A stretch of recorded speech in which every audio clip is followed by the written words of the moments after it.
presentation, he will be joined here by his close friend and colleague, Graham Hancock. And together, they will make a brief announcement before showing you a unique short videotape. But it's now time to digest yet further startling revelations and, I might add, marvellous images from a man whose literary talents have made him a household name, quite literally, throughout the world. Ladies and gentlemen, your appreciation, please, as you welcome Mr. Robert МΠΟΒΑΛ. Well done, Graham, well done. People ask me, how did Graham and myself get together? It's rather a long story, and I'm told I don't have much time tonight. But the meeting point was through our agent in London, Mr. Bill Hamilton. And I got a phone call from Bill Hamilton one day in early '93, and he said, "Hey, would you like to meet Graham Hancock?" I said, "Great, I'd love to, the man of the sign of the sea." But he said, "You'll enjoy that. He's a bit like you, you're both the same, you've traveled around the world, you're intrigued in all these mysteries, but there is something, I'm sure, Robert, that you'll be keen to know. He can talk as much as you can." I said, "I've got to see that." And indeed, well, I say we're almost at par, and we've become very good friends. It's been 3 years we've been working together, and it's through the friendly cooperation and respect, mutual respect that we have for each other that Keeper of Genesis has come to be. Fingerprints of the gods. Graham has made a most compelling case that in our remote and dark past, a lost civilization left its mark, its fingerprints, all over the world, in the forms of myths, maps, legends, and most impressively in the forms of huge monuments. Most striking, the most awesome of these fingerprints is surely the Giza necropolis in Egypt, where today stand the 3 great pyramids and the Sphinx. Now, there is a curious tradition, curious legend, stories. Indeed, even the ancient Egyptians themselves speak of survivors of the gods that made their way to Egypt long, long before their own civilization matured. And there brought with them a legacy of knowledge, of wisdom. And underneath the Giza necropolis, somewhere below where stand the 3 great pyramids and the Sphinx, was buried or concealed hermetically this body of knowledge in the form of sacred writings, in the form of records, possibly a hall of records from this lost civilization. Now, all Egyptologists, archaeologists, philologists, every single ist on this planet rejects this sort of theories, this sort of stories. To them, this is merely myth, legend, not worthy of any attention. But as you will see, we believe that this particular myth is rooted in reality. And what I will endeavor to do tonight is to take you on a quest. The whole idea is for you to join me, and of course Graham, on this quest for the hidden legacy of mankind. Is there or is there not something there for us to retrieve? And the best way to do it is to ask not the Egyptologists, indeed to ask the very people who might have been involved in this matter of the legacy, the ancient Egyptians themselves. I propose that tonight we shall let them speak. We shall let the pyramid builders speak to us across time. And they shall speak to us, as you will see, using a most extraordinary and precise language, a language that all of us can understand once we can break into the coding system. And it is very simple, provided that we understand the principles upon which this language is based. So, I want you to imagine yourselves going to Egypt and going to the Giza necropolis, and there undertaking the quest, the search, the investigation, and see where it leads, step by step. There, you are in front of the Giza necropolis, and you meet the Great Sphinx of Giza, keeper of the necropolis. Behind him is the so-called second pyramid of, supposedly, as Graham explained, the pharaoh Khafra, who reigned in 2500 BC or so. And you wonder, you look at this and you wonder, because that's what this is about, is to provoke an enormous question in your mind. What is this? Who left this? What for?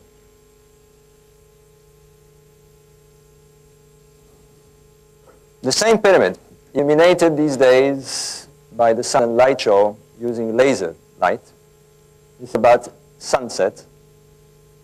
Now, imagine yourselves right at the top of the Great Pyramid. The Great Pyramid nearby, it's about somewhere here. And you'll be standing atop and looking down at this site at dawn, on a very special dawn. Here we go. Graham and me perched on top of the Great Pyramid, right at the apex. And we're looking down towards the Sphinx. And here is the pyramid you saw illuminated, the second pyramid, casting shadows with the rising sun, casting the shadow of the rising sun on the spring equinox. This picture was taken by Santa, Graham's wife, on the 22nd of March this year. And we were there for this very specific reason, to look at the rising sun on the spring equinox. Bear this in mind, because it is the rising sun on the spring equinox that holds the ultimate key to the riddle which we hope to unravel tonight. You're looking now from high above to on the site of the Giza necropolis, the three great pyramids all together. Here you have the Great Pyramid, supposedly built by Cheops, the one that you were looking at, the second pyramid. You were standing up there, by the way, looking down this way. And I was pointing somewhere in this direction towards a monument. And here, the so-called third, smaller pyramid. Now, I will dispense with all the measurements and figures concerning these monuments. They're all laid out in detail in my first book, The Orion Mystery, in Fingerprints of the Gods, and indeed also in Keeper of Genesis. So let's dispense with this. But I want you to grasp in your mind the awesome scale of this project, the awesome, gigantic scale that you're looking at here. And to do that, in this picture is the Great Sphinx of Giza. It is as long as a city block, as high as a 10-story building, much higher than this ceiling above me. And it is in this picture. Here it is, like a little dinky toy compared to the three giants in the back. That is what you are looking at here. 15 million tons of material, quarried, hauled, cut into perfect blocks, and raised in perfect geometrical shapes. The Great Pyramid stands 480 feet above ground level. It contains 6.5 million tons of material, set in perfect geometrical shape and set, as you will see soon, in perfect astronomical alignment. And you open your guidebook, you open your Egyptological books that you might have, and the first thing that you're told about these monuments is that they are tombs. They are tombs to house the body of 3 pharaohs. 3 pharaohs who wanted their names, their grandeur, their power to be known forever and forever. That is why they built these monuments, in order that posterity knows how great and powerful they were. That is what you would be told. And here is when you strike the first problem. You're looking inside a graphic representation of the so-called King's Chamber inside the Great Pyramid. This is a graphic representation done by one of the engravers of Napoleon, representing apparently when the Arabs opened the Great Pyramid in the 9th century. In any case, they found no inscriptions either inside or outside the Great Pyramid, or indeed in any of the other pyramids at Giza. And indeed, as Graham pointed out, and I will emphasize later on the Sphinx, these monuments are totally and utterly anonymous. And here comes the question. If we are dealing with powerful, megalomaniac, eccentric kings who wanted everyone to know how powerful they were, where is their name? Why did they not tell us who built those monuments and why? It does not make sense. Now, if there is an Egyptologist in the crowd, I would be told immediately that this is not quite true. Above the ceiling of the King's Chamber, as you will see later on in other slides, there are 5 so-called relief chambers. Egyptologists are not quite sure what these chambers are about. But in any case, in 1837, when these chambers were discovered, the discoverers announced that they had found graffiti written supposedly by some workmen, and on one of these graffitis, the name of Khufu, Cheops, apparently could be read. There is a lot of doubt as to the authenticity of this graffiti. It has even been suggested that the explorers who opened the chambers above may have hoaxed it. And they had plenty of reasons to do so. They had been researching there for months on end without finding anything. And it seems that they might have thought that at least they would have proved who the pyramid belonged to. In any case, fraud or no fraud, basically faint graffiti with the name of Cheops put there by some unknown worker scribbling in some poor red paint. Graffiti. And Egyptologists sit on this data. They consider it more than enough to attribute this monument to King Cheops. Well, ladies and gentlemen, if you go by these standards, then many buildings around the world, Empire State Building, Canary Wharf, and perhaps the public toilets in Trafalgar Square, belong to somebody called Kilroy.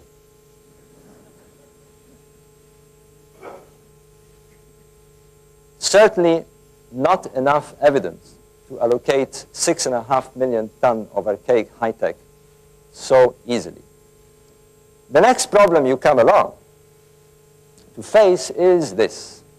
Well, where is King Cheops? No bodies were ever found either inside or outside the Great Pyramid. To this day, King Cheops is nowhere to be found. Neither his remains, or his treasures, or his tools, or anything at all. Nothing.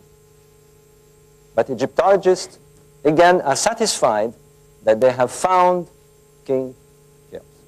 And you're looking at him here. It is a statue that was found 600 kilometers, miles, 1,000 kilometers to the south of the Great Pyramid.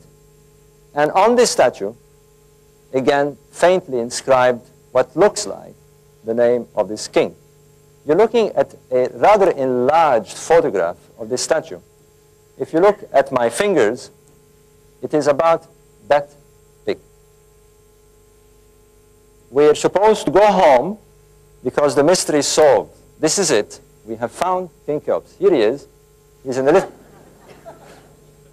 little glass box in some corner of the Cairo Museum, passed by and ignored by all the tourists because they can hardly see that puny little thing representing the great builder of the Great Pyramid. Again, very flimsy evidence indeed. But is it possible that the pyramid builders and their monuments were not mute, that they did speak eloquently, that they spoke most powerfully, but not in the language that Egyptologists are accustomed to, that they spoke the universal language that we would call today scientific language? And let's examine this possibility.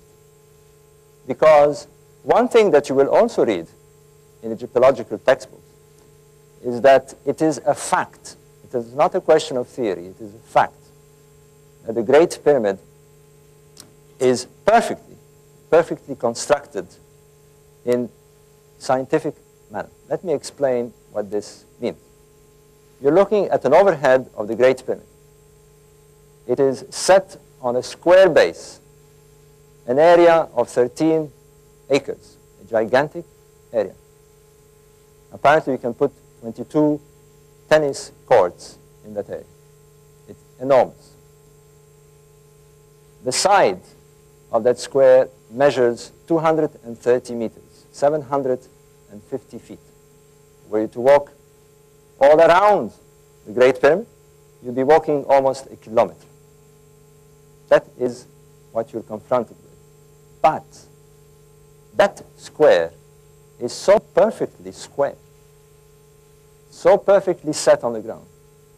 The angles of each corner is as close as, damn it, to 90 degrees.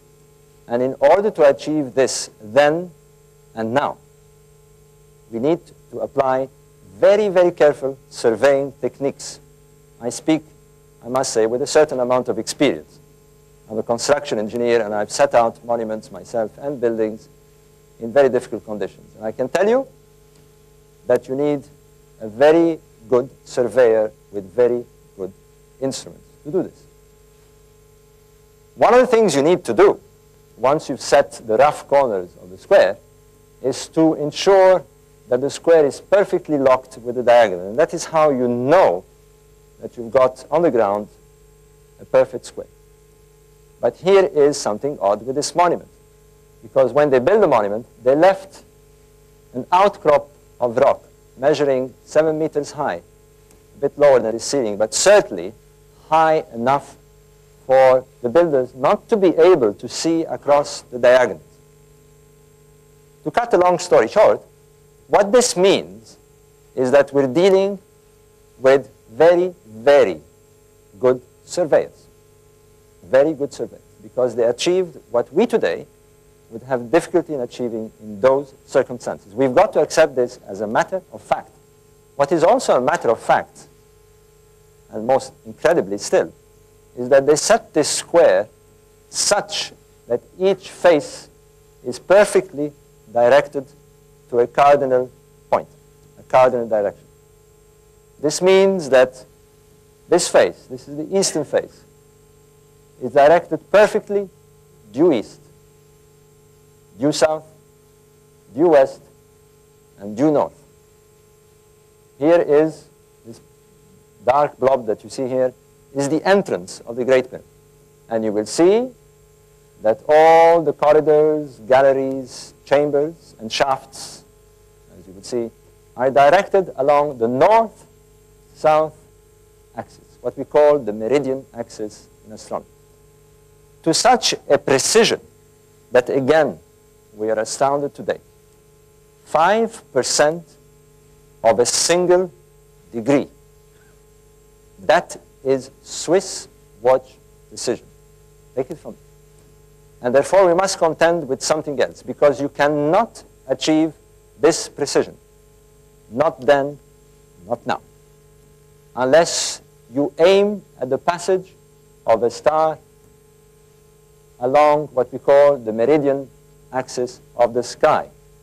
You need a pinpoint of light to aim at to get that kind of precision. Not the sun, not the moon, not a piece of stick. It can only be done with the passage of a star. It is, again, a fact. Let me explain what this means. You know that am I blocking the view there, by the way, because I keep walking around? The stars, the sun, the moon, the planets, all rise in the east. And they rise and culminate at the meridian. They reach their highest point in their transition at the meridian every day. And then they slowly descend and set in the west. This monument, there is no doubt, is locked to the passage of a star at the meridian. The question is, which star and when and why? Now, having driven the point that the pyramids of Giza do not have, actually, I'm being interrupted by a wonderful show here of some lady taking her clothes off. What's quite incredible. I'll have to move here. I'm serious.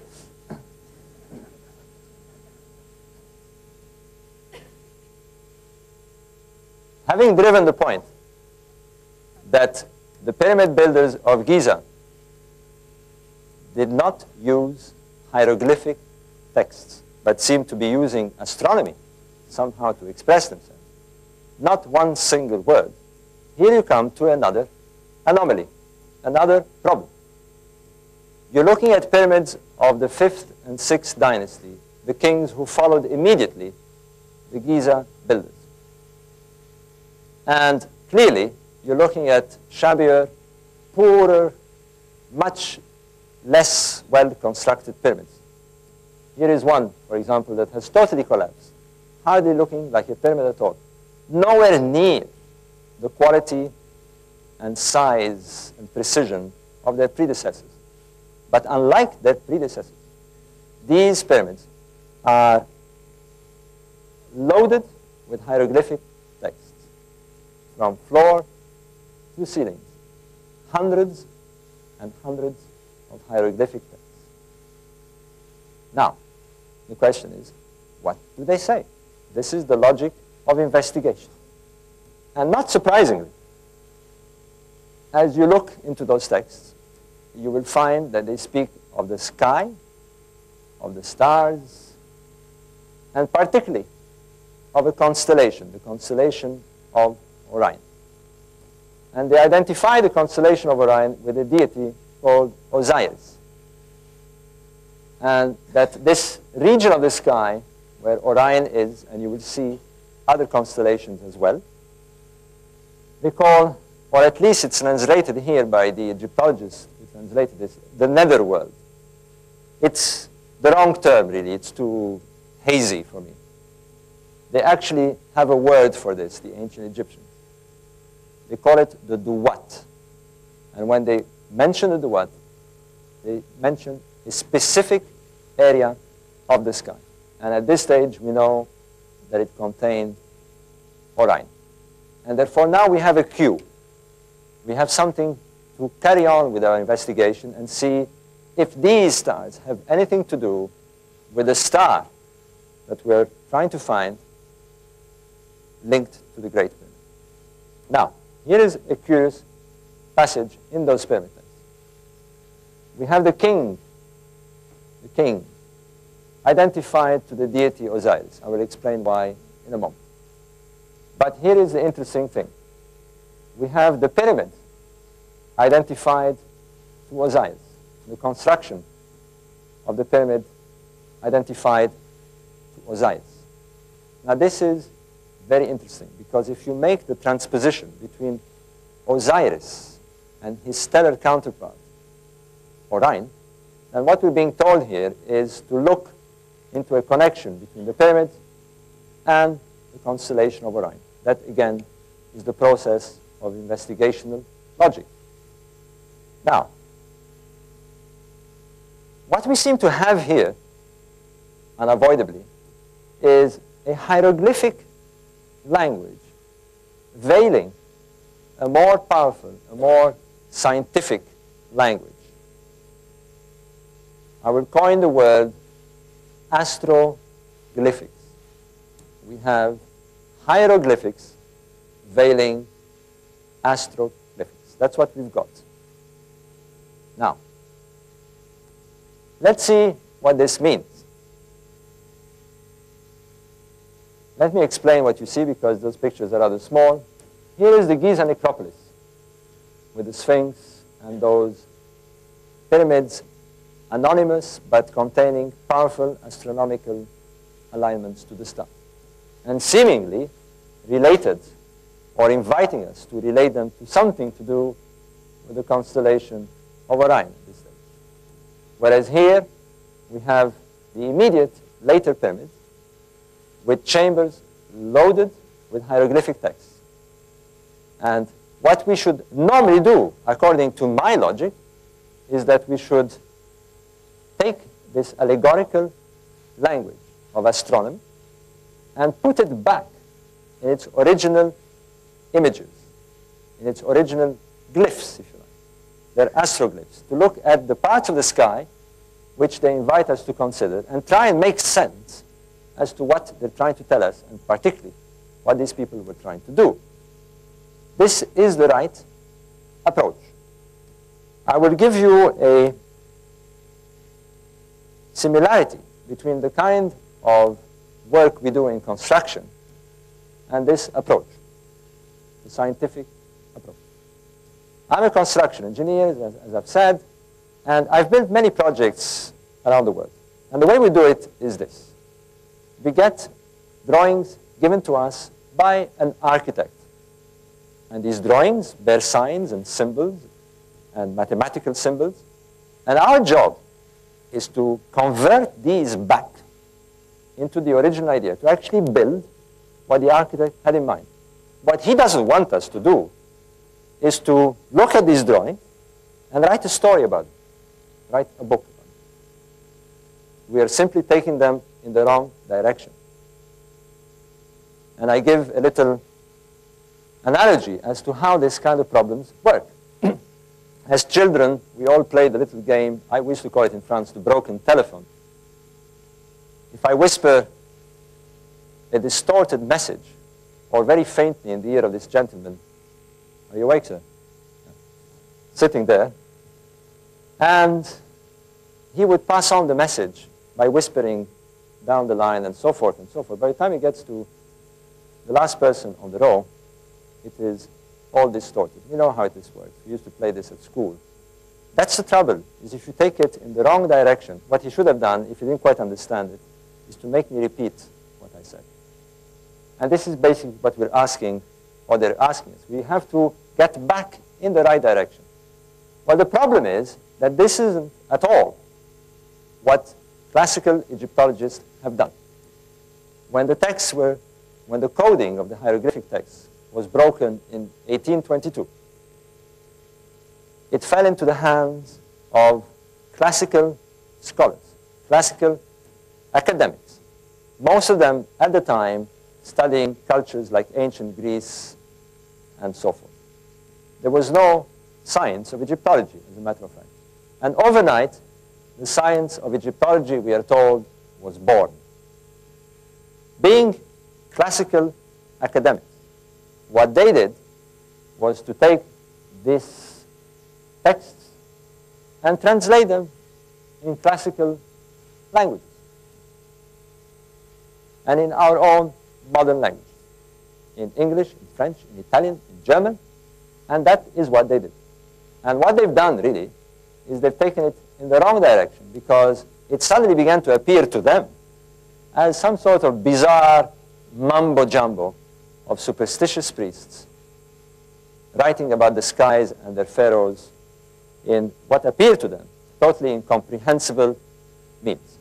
So there are passages there. I'll go very briefly, because this is a typical example of the sort of thing that happened and is still happening. There's a passage that reads the Duat, this region that we have identified, the region of Orion and to Osiris. The Duat beats your feet to the dwelling place of Orion. And another one has been translated as the Duat beats your hands to the dwelling place of Orion. Although we can still discern the astronomical lingo through those translations, they begin to get distorted. They appear, indeed, to be some mumbo-jumbo. That is what you get. And really, what we've done is, for the last 15 years, we've been arguing that the direction is this way.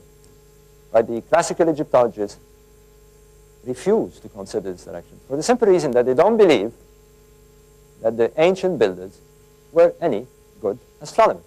Indeed, that they knew very little about astronomy, or any science as we understand science today. That is the problem. But it stands out like a sore thumb that the people we're dealing with here not only knew about astronomy, as you will see, but could understand the way astronomy, the skies, could be used to convey information and messages through the ages. So let's examine that possibility. Let's see what the ancient Egyptians themselves had to say. And what they tell us with force, one thing they insist upon over and over again in their text, is that their civilization was a legacy from the gods. That they got their civilization handed down, brought down by the gods. And this is how they tell us the story. They tell us that the universal deity, Atum, who manifested himself in the sun as Atum-Ra, self-created a couple. In turn, this couple created the earth goddess, sorry, the sky goddess and the earth god. And from the womb of the sky goddess emerged 4 anthropomorphic, human-formed, stellar deities who were sent down to earth, and 2 of them, Osiris and his sister wife Isis, became the first rulers, the first divine couple to rule the land of Egypt. A land and a kingdom established in a period they call Tep Zepi, literally translating as the first time. They established a kingdom of the first time in Egypt. Tep Zepi, what we would call today Genesis, the kingdom of Genesis. Now, we are told, too, that this kingdom, this divine kingdom of the first time, was established in the region that today we call the Memphite necropolis, the Memphis region, where today stands the Great Pyramids and the Sphinx. So this is what they tell us. We have to read their text, and this is what they tell us. Now, we are faced with a sort of Hamlet story. Osiris was killed by his brother, his jealous brother, and his body was cut into 14 pieces, scattered all over the land of Egypt. And his wife, Isis, was left without a child, without a successor to take over this kingdom of the first time. She gathers back all the pieces of the body of Osiris, brings him back to life using her magical powers, and becomes pregnant. And eventually she bears a son called Horus. Horus is the first god king of Egypt. And it is from Horus that emerges the divine line of kings, of pharaohs of Egypt, the Horus kings. They believe themselves to be the reincarnation, the bodily reincarnation of Horus, the sons of Osiris.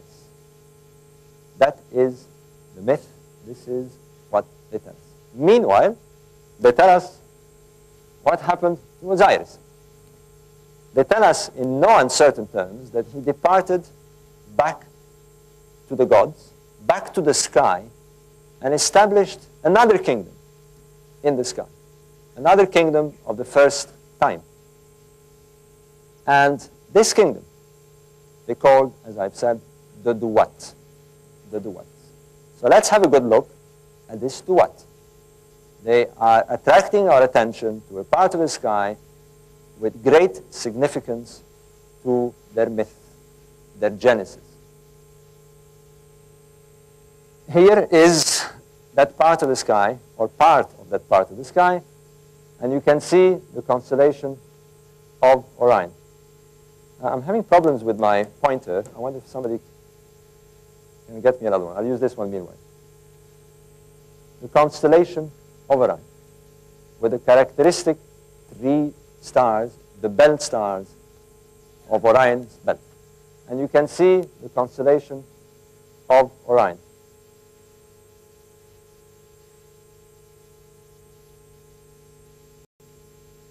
The 3 stars of Orion's belt.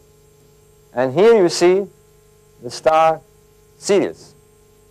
It was identified to Isis, Isis, the consort of Orion Osiris. When she died, she too became a stellar deity and joined Osiris in the Duat.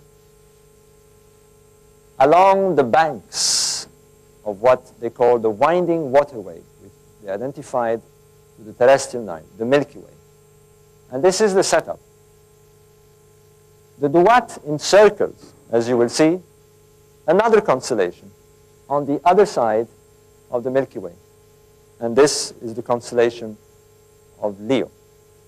So this is the region of the sky that we are asked to know, to understand, and to see what it has to do with the pyramid builders.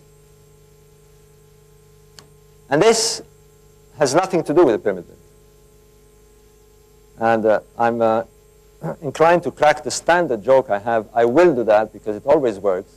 I hope I get a giggle from you. I keep saying that Graham Hancock puts this slide to put me off in my talk. It's a kind of little standard joke we have, you know. And I'm kind of confused, and I'm not quite sure what I'm supposed to do now, to stop the talk or what. It is something that I'm sure a lot of you may know what it is. It is not a cheap Mexican postcard or one of those praying rugs. It is known as the Arecibo interstellar message. It is the first message sent by us, mankind, to the stars in an attempt to communicate with a possible civilization outside our galactic system. It was transmitted to M13, a galaxy 25,000 light years away from us. Now, I don't know why they didn't choose something nearer. Maybe they don't want an answer. But nonetheless, that's what they did. 1974. And this is how it works. It is composed of 1,679 bits of information. Now, we get radio messages constantly coming from the stars, and vice versa. And the reason is that there is background noises that the stars make, and they're not necessarily at all intelligent messages. They're just noise. But if you get 1,679 bits of this information transmitted by radio message, you listen, because it is a prime number. If you get a prime number coming across, you listen, because it means this is intelligent. And more so, because this particular prime number is the product of 2 other prime numbers, 23 and 73. And the suggestion is to to split the bits of information in rows of 23 by 73, and you get this peculiar image. And what it is at the top you have a counting convention. Here you have information about the genes and DNA of the creature. The human creature, us, that is here, we're given data concerning the population on this planet and the position of our planet in a solar system. This represents the sun, and the third planet, our planet, is offset near the creature to show that we are from the third planet, planet Earth. Information about the telescope, the radio telescope, its size, and so forth. In short, what you're looking at here is the way that we're trying to communicate with an unknown civilization across time and space. And the reason we use this language, this astrographic language, this scientific language, is because there's no need sending a message in English or in Turkish or in French, simply because it doesn't work that way. They will not understand it. They will understand this nowhere, no matter where they are. They will understand this everywhere, in M13 or whatever galaxy we choose to send it to, if there are intelligent people there. So that's the idea. There is another one here, known as the Voyager message. It is stuck or inside a probe, or Voyager 1, that was sent outside our solar system in 1976. It's just got out of our solar system in the last few years. And it's heading towards the stars. Again, information about coordinates of where we are, the Earth, information on how to play a record, apparently. There's a record inside that sleeve that is entitled The Sounds of the Earth. Whatever sounds they have, maybe Madonna singing or things like that. I don't know. Now, I'm going to be asking this question with all seriousness. Are we getting a message?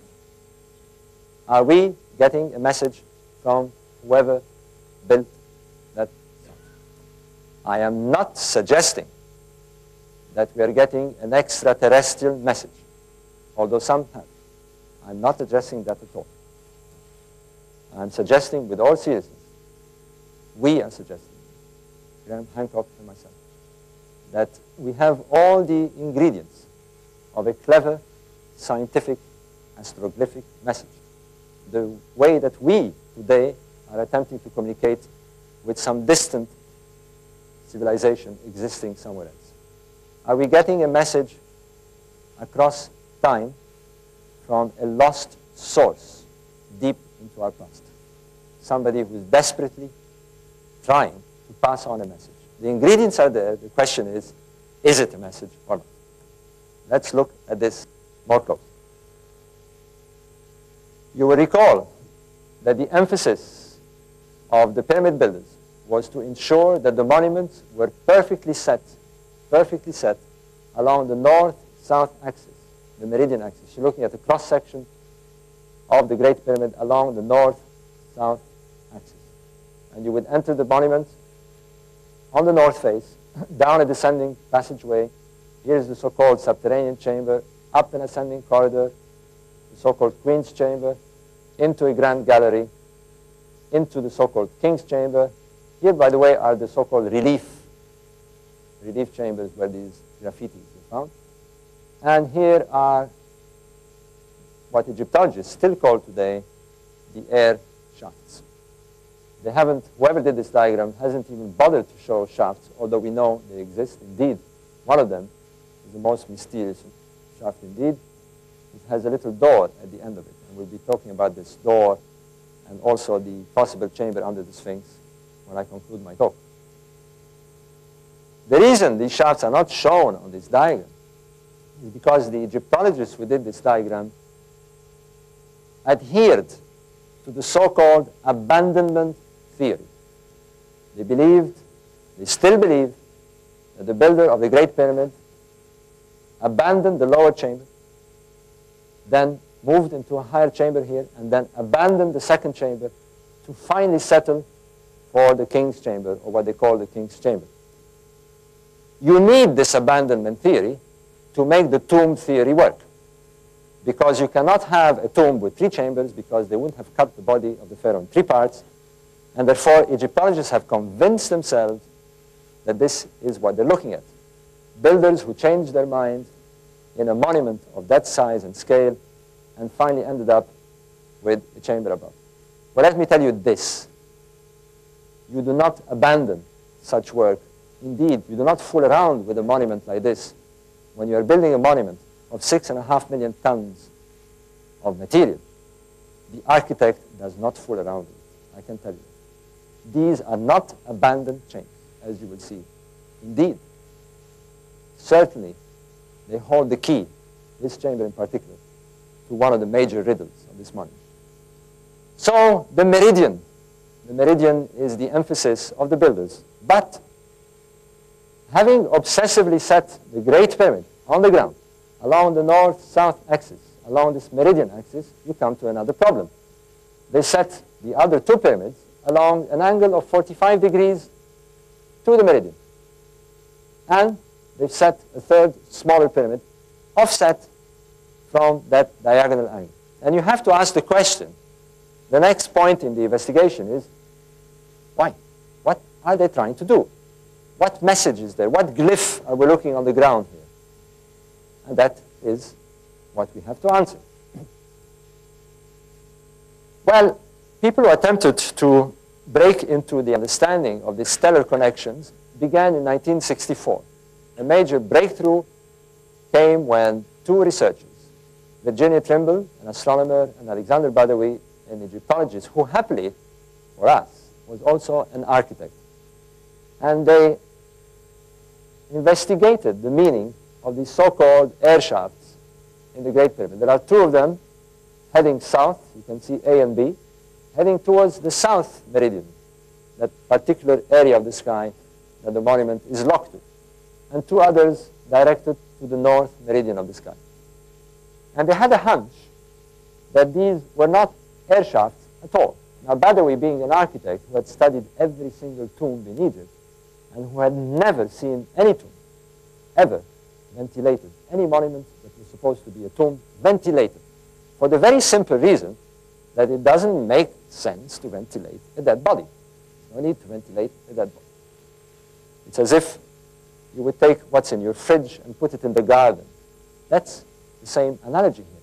There is no need to ventilate a dead body. But even if they wanted to ventilate a dead body for reasons that they had, they would not build shafts on the incline, because it's a very difficult thing to do if you simply want ventilation. It's the same thing as building a chimney on the incline across this structure. It is a nightmare. It involves all sorts of problems, and it is unnecessary. Because what you can do if you really want to ventilate this chamber is to leave a course of the masonry, a horizontal course, with a gap. That's all you need to do, all the way to the outside, and you would achieve ventilation. So obviously, these had a much more important and mysterious significance. And their hunch proved to be correct. They thought that these shafts were linked to the stars in the same way that the monument was. And what they found out is this. And in order to work out which stars and when, they had a hunch, of course, that it had something to do with the constellation of Orion, this constellation in the Duat of Osiris. And they had to use what Graham explained briefly, the precession phenomenon, the precession of the equinoxes. And I will explain this extremely quickly, because I want to dispense with all the jargon. Precession is one of those things that, for some incredible reason, we are not very familiar with it in the general daily knowledge that we have. We all know, we've known since we're children, we're taught this at school, that the Earth is a globe, that it rotates on its axis in 24 hours. We know that. We get the effect of night and day. Every schoolboy knows it. We know that the Earth revolves around the sun in 365 days and a quarter, and we get the effects of the season. But this planet has a third motion. It wobbles, and it wobbles very slowly indeed, in cycles of 26,000 years. We do not feel this wobble. What appears to happen is that if you were to observe the precessional cycle, now we can do that by using computers today. You can have the sky on your monitor screen, use a precessional program, and press the button and say, precess the sky, and the sky would appear to move in cycles of 26,000 years. And the effect you have is this. The sky, the star field, appears to seesaw backwards and forwards in 26,000 years. That is it. That is precession. That's all you need to know, and indeed, it's as simple as that. So, having established that the sky seesaws backwards and forwards, or appears to seesaw backwards and forwards in 26,000 years, if you were to freeze the constellation of Orion at its passage at the meridian, at the specific direction that the monument is locked at, and you were to observe this precession cycle, this is what you would see. The constellation of Orion would begin its present cycle in about 10,500 BC. At the time of the Pyramid Age, 2,450 BC or so, it would be at 45 degrees altitude as seen from the Great Pyramid.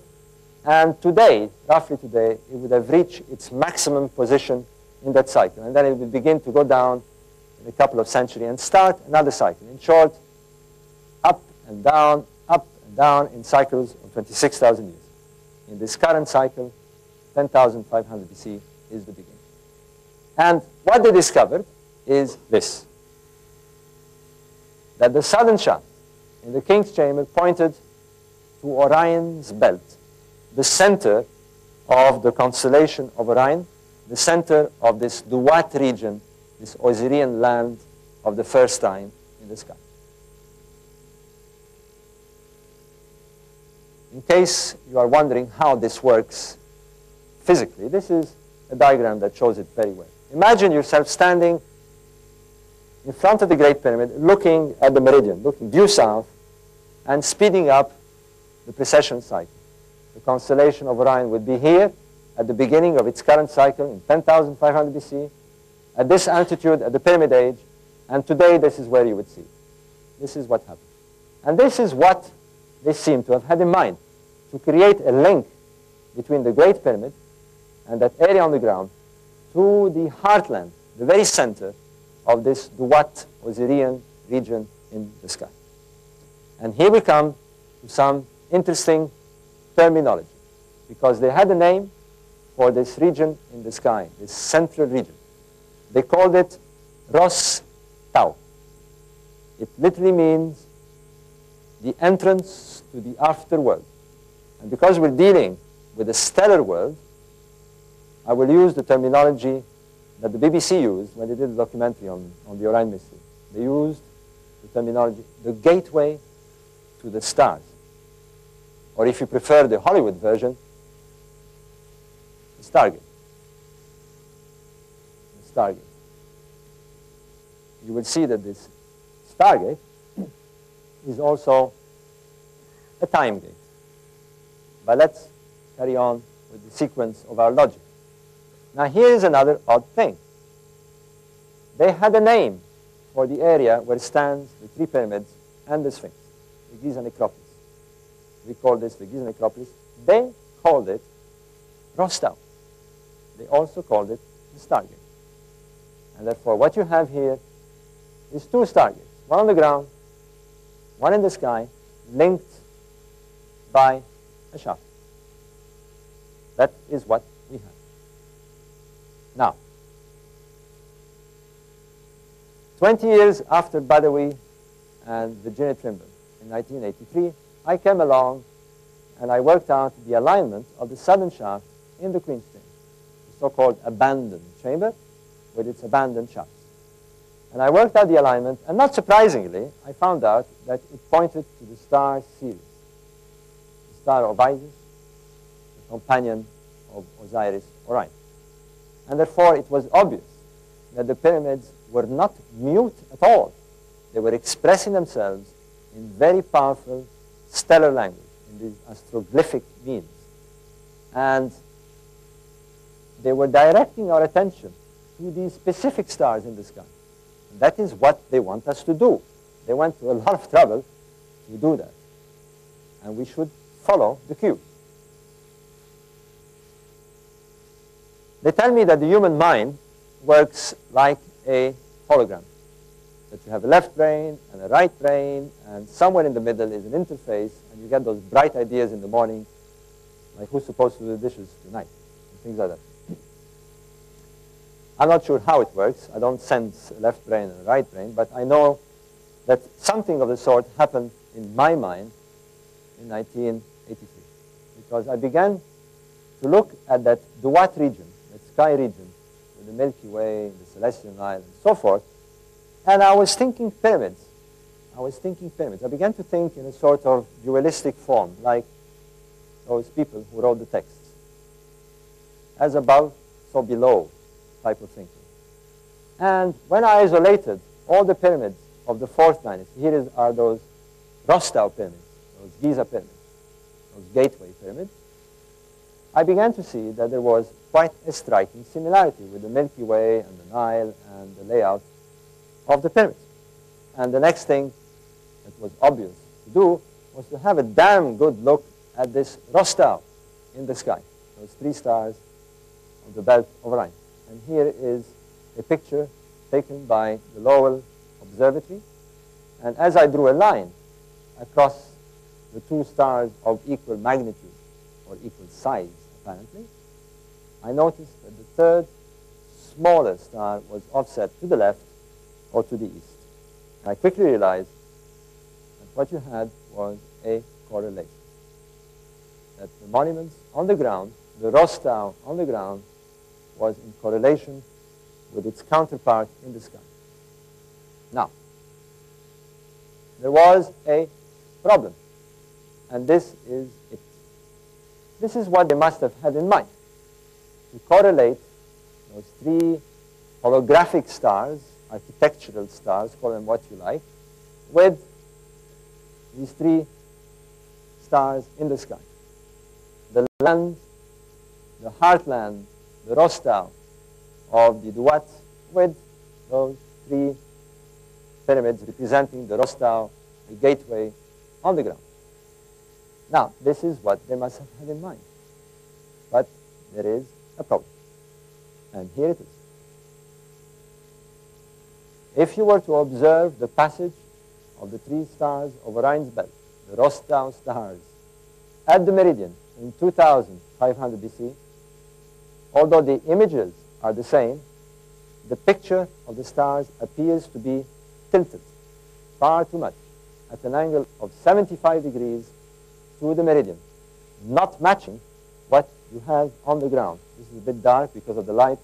Here is the 1st, 2nd, and 3rd pyramid, with its characteristic direction of 45 degrees to the meridian.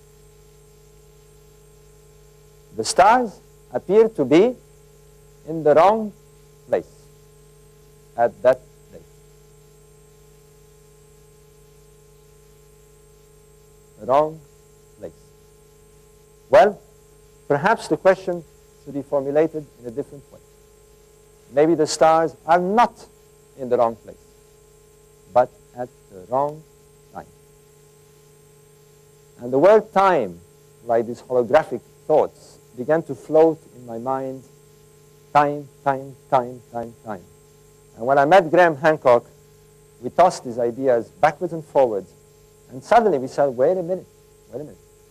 This is a glyph on the ground representing the deity Osiris, who is told by the text to be the god of the first star. The stars have a first time. And that in our current precession cycle, they begin their cycle. They have their first time in 10,500 BC. Are they trying to tell us something? Are they trying to tell us, consider these stars, you know now what to look at. But remember, they have to do with the first time of this theory. And we tried it. And when we did that, when we brought the stars down on our computer to 10,500 BC at the beginning, at the first time of the cycle, we got a lock. The stars conveniently moved and settled at 45 degrees. Let me explain how this works, how you can do it on your computer. This is not speculation. This is not theory. This is astronomical fact. The question is not whether this is a fact or not, it's whether this is a coincidence. And I hope to convince you as I go along that it is nothing of the sort. You're looking at a computer reconstruction of the sky in 2500 BC. And here is the three stars of Orion's belt crossing the meridian in 2500 BC. And you can see that they are slanted sharply at about 75 degrees to the meridian. And the Milky Way, too, is kind of skew with. But if we go to the beginning of the current precession cycle, to the first time of the stars, this is what we have. In 10,500 BC, the stars conveniently lock at the angle required to match them on the ground, and so does the Milky Way align itself with its counterpart in the sky. If it is a coincidence, it is 1,000,000 to 1 coincidence. But let me drive this point strongly. And it's important, because if we are right, and I believe we are, then the implications are tremendous. And this information will lead us precisely to where the legacy is, as you will see. Here is a computer reconstruction of the belt stars in 2500 BC. I've superimposed a protractor on the screen. Here is the meridian, and here are the three stars crossing the meridian at their angle of 75 degrees in 2500 BC. What we would like them to be is to match the 45-degree angle that is achieved by the three pyramids. And when you go down to the first time in 10,500 BC, this is what happens. They lock. Facts. Verifiable facts.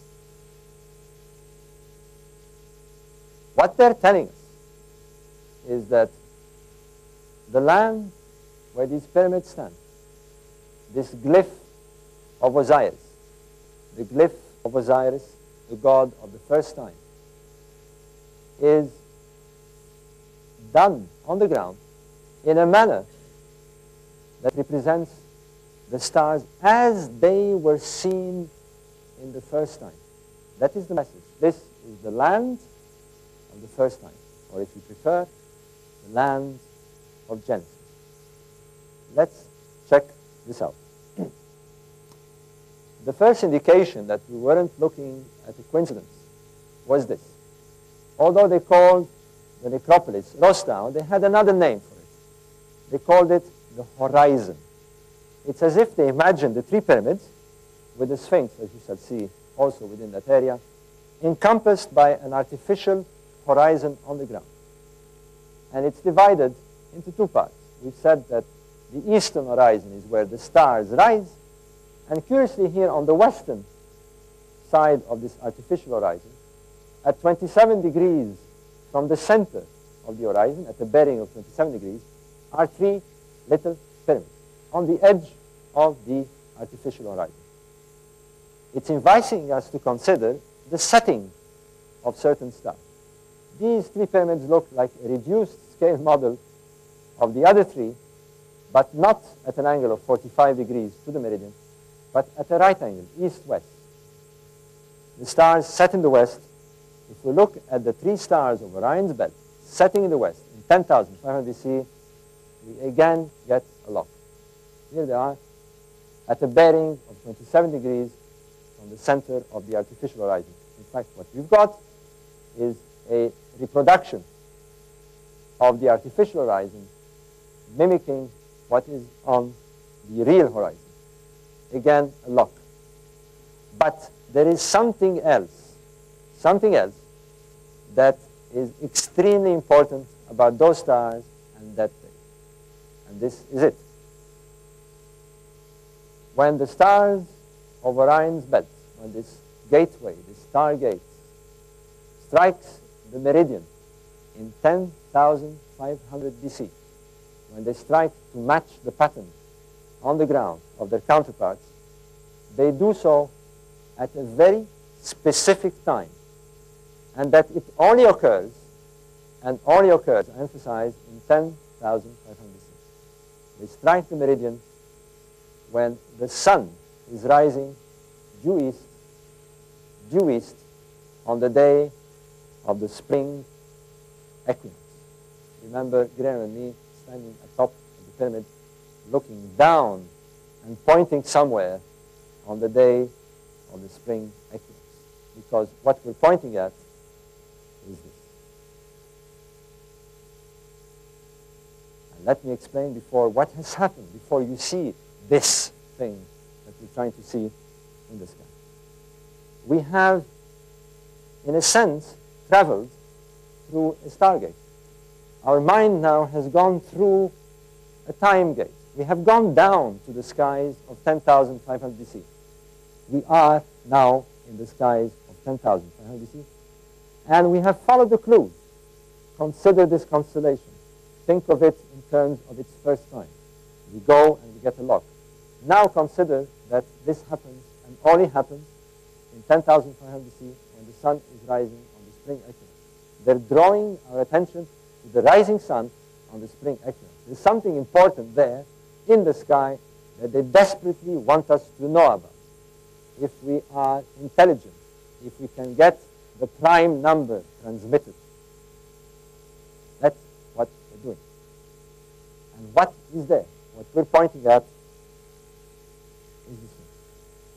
The Sphinx is looking due east on the day of the rising sun at the spring equinox. Now, as all of us know, the sun does not rise at the same place throughout the year.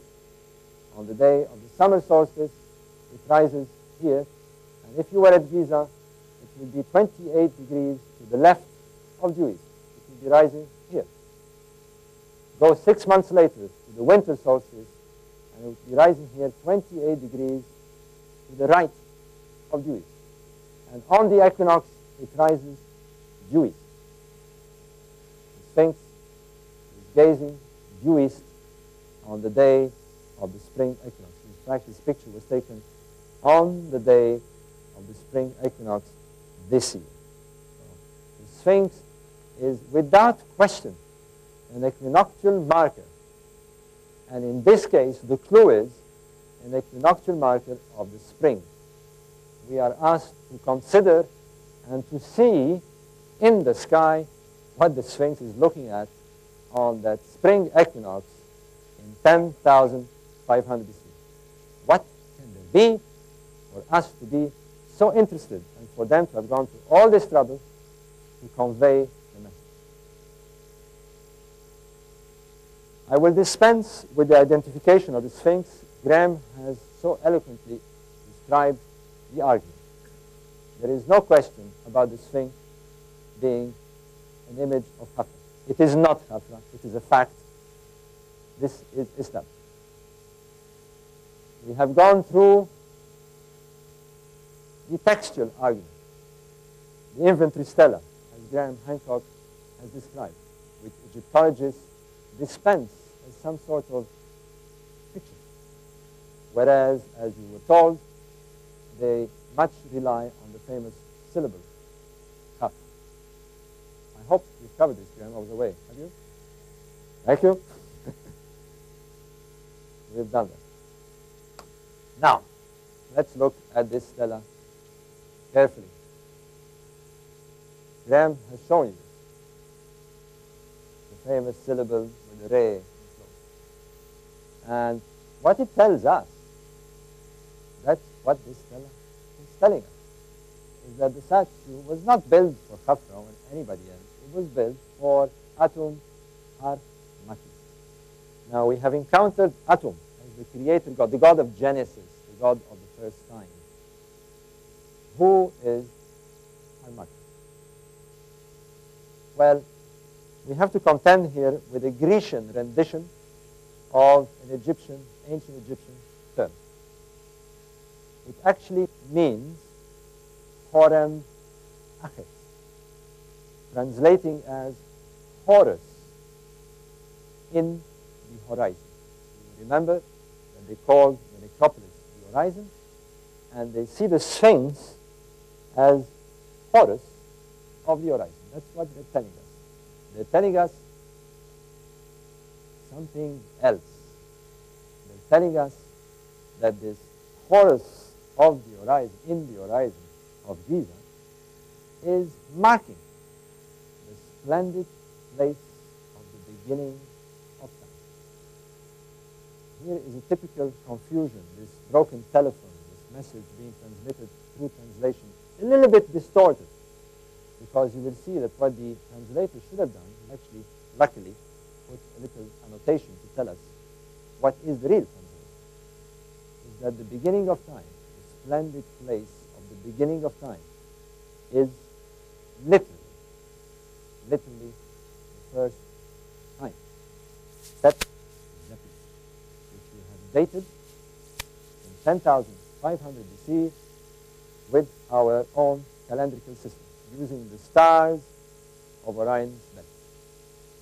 That exactly. The ancient Egyptians themselves, a Horus king, a high initiate, is saying the Sphinx is marking the splendid place of Set Zeti. Of course, ignored and dispensed by the Egyptology. Let's see who is the Sphinx if we use this kind of logic. They tell us Horem Achet, Horus in the horizon. But we can understand this. Horus is a deity, the son of Osiris, at the first time, and they speak of the Sphinx being a marker of the first time. Well, we have a date now. Horus in the horizon. But they also nominate the Sphinx Hor Acti, with a subtle difference. Horus of the horizon. Remember this dual way of playing around with their thoughts. Clearly, they're inviting us to consider a celestial Horus of the horizon. One they call Hor Acti, Horus of the real horizon. Let's examine this. But first, let's deal with another anomalistic situation with Egyptology. They say that the pyramid builders and those who composed the pyramid text did not mention the Sphinx. Indeed, the ancient Egyptians do not talk about the Sphinx, Egyptologists tell us, until the New Kingdom, until Moses and other pharaohs put these stelas at Giza and nominate the Sphinx Hor and Achet and Horus. They are right. There are no references to Hor and Achet in the horizon, Horus in the horizon, in the pyramid text. But remember the astroglyphic sign.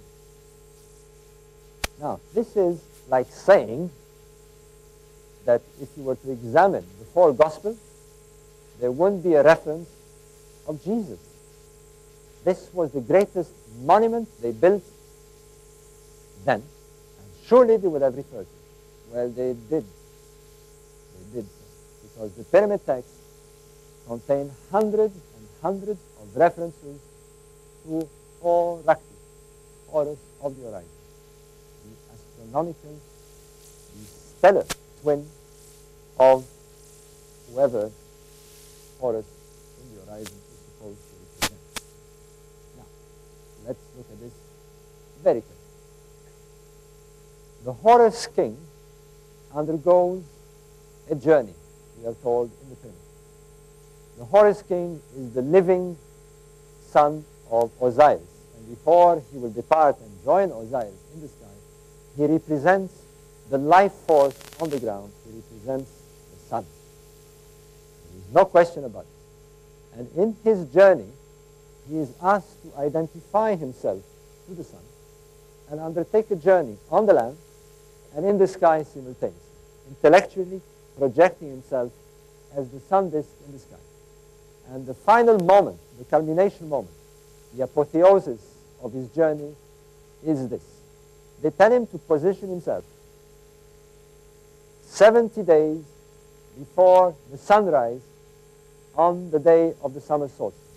70 days before, and they tell him that he is to position himself on the banks of the winding waterway near the celestial bull. All this information is in the pyramid. Well, we can reconstruct that. The pyramid texts were compiled in 2500 BC. We set our computer to 2500 BC, and we go to the summer solstice. This is what you would see in the east. In the summer solstice, 70 days before the event. 70 days before the summer solstice. And sure enough, when you do that, again, verifiable facts, you'll find that the sun is indeed positioned next to the bull of the sky, Taurus, on the banks of the Milky Way. They tell us this, and when we check it, it is so. And they tell us now that the Horus king, the solar disk, must cross the celestial river and reach the eastern horizon 70 days later. And when he does so, he will coalesce, he will merge, he will become one with Horakti, the Horus of the horizon. So let's see what happens. We simply follow instructions.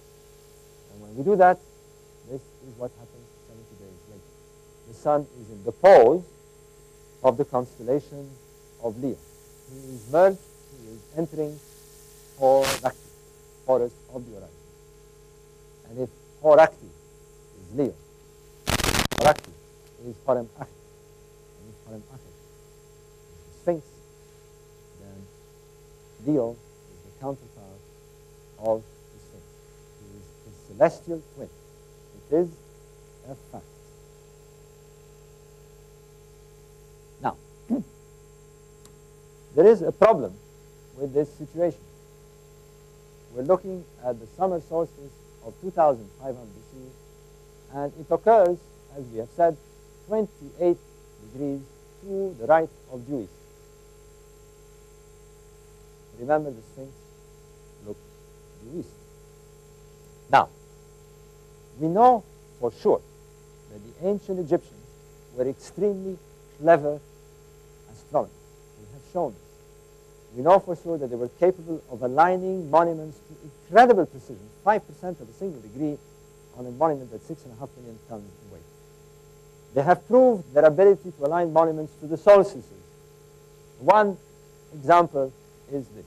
You're looking at the rising of the sun, this picture taken by Santa Hancock, on the day of the winter solstice at the temple of Karnak. You're looking at the axis of the temple along those marvelous columns, and the sun rising bang on, precisely in the alignment of the axis on the winter solstice. You go on the other side of the Nile, at Luxor, and you're looking at the so-called colossi of Memnon, monuments, statues that weigh 1,000 tons.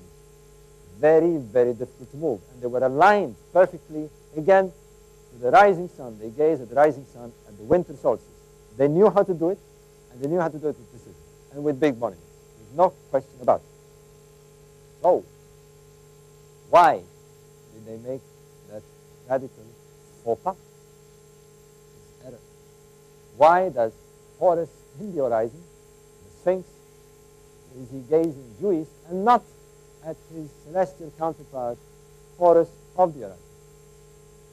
Would it be possible that these people who align monuments to 5% of a single degree make a mistake of 28 degrees?